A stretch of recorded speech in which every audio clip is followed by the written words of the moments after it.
So, Pearson Beatty, for the Ask Soap thing, is it just me or are you really underrated? Nice channel, keep up the good work, and also, how hard is it for you to make a vid? Thank you for the love. Am I underrated? Nope. Am I overrated? Nope. I am just doing my thing. When it comes to underrated, I'll put it this way. Whoever's watching this stuff in the channel and all that, you guys determine if I'm underrated or overrated. The person creating the videos does not get to determine that, and if they do, then they've got some ego problems they need to adjust. Their rating, they don't determine it. The people watching the videos determine it. Simple as that. Am I underrated? Nope. I'm just here, just playing it cool. How hard is it for you to make a video? Well, in general, it's actually not too difficult. Partially because I do have my background in computers, so I can just do things, but just because you can work on a computer doesn't mean you can edit a video. To give you an idea of what I have to do, so I've got two computers. I've got my Mac, which is hooked up to this screen that records my microphone, that, and my webcam, that, and I hit record on there, and then I talk, and look, and then on over here, I have my tower hooked up to my monitor here, and that's where I play the game, and I do the recording on there. I save that file, I throw it over to my Mac, I save this file, throw it over into another place, and then I use Final Cut to sync everything together. There's always audio desyncing, it just happens, it's just something I have to deal with. That's the hard part, is finding, okay, so at this point of the video there was an explosion that went off, and then here's my reaction to it. I gotta find a nice way to do this and sync it all up, otherwise I'm gonna be like, explosion. Whoa! So that's hard in the way that it's just time consuming. And then after I make all those edits and I set up the intro and I set up the outro, make sure it's all cool, then I save it, and then after I save it or export it, I compress it and change the format on it, and then I upload it to YouTube.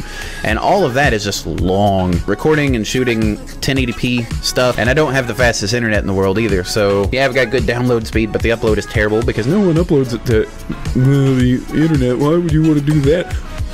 It's waiting, so it's like I make my changes, I go, and then I go over here on the couch, I hang out with the dog, I do all kinds of stuff, and I upload videos when I'm sleeping, because essentially everything I do is on the internet. I'm either here on the computers, I'm either on my PlayStation or my Nintendo Wii. My Super Nintendo doesn't have internet, it needs to get with the times. I have my Apple TV in my bedroom, watching Hulu, Netflix, and stuff like that, so I'm always on the internet, but at least when I'm uploading at night, I can use my phone, because it doesn't need Wi-Fi to do that. So there you go. Thanks for the question. So Werewolf Vampire, congrats man, you've earned it. So what inspired you to start up a YouTube channel? So, we need to go back a ways. I want to say it was 2009 was the first time I had an idea of maybe I should start a YouTube channel, but it wasn't for video games at all. Originally, I would take my webcam, I would take a guitar, and I would do guitar videos. I would be like,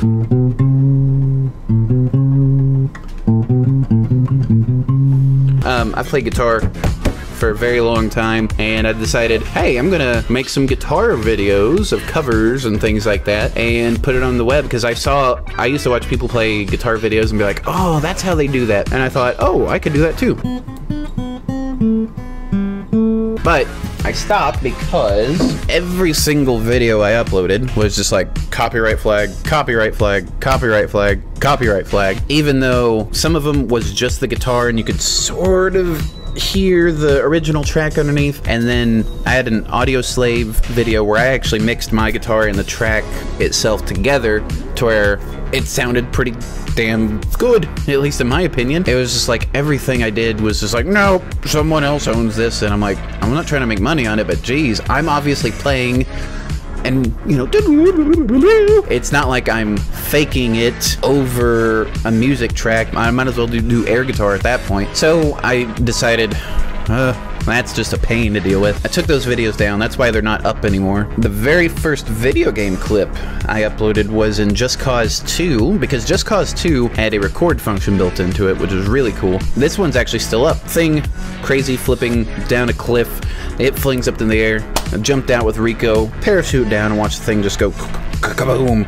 I was like, oh, that was kind of funny and kind of cool. And then I used the theater function in Call of Duty to upload various little snippets of clips here. And then one day a friend of mine was like, hey, have you ever watched this guy named Nanners? And I said, I've heard of him, seen a couple of Call of Duty World at War videos. And he's like, well, you should watch him again because he reminds me of you. And I was like, what do you mean? Well, some of the voices you make, some of the voices he makes, you're very similar. And so I was like, all right, cool, whatever. Started watching Nanners. Okay, this guy's pretty funny. He's really good. I could do that. And so then from that point, I decided, all right, so how do you make a YouTube video? And I had to sit there and think, how do I make all of this? And I was like, well, Call of Duty's got a theater mode built in, so I don't have to record live, save those clips. Now, how do I get them to a computer? Well, then you gotta get a PVR. At least at the time, it was an HD PVR. So I hit play on Call of Duty. I hit record on my computer. That was actually surprisingly easy. Then I was like, well, now how do I talk over it? So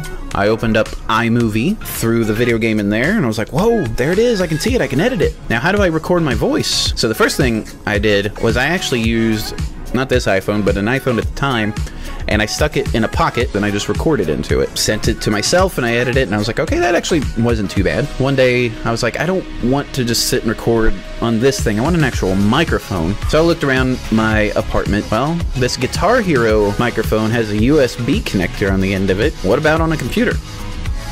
Might as well try it. So I plugged it into the computer. The computer went, you plugged in a microphone. And I was like, whoa!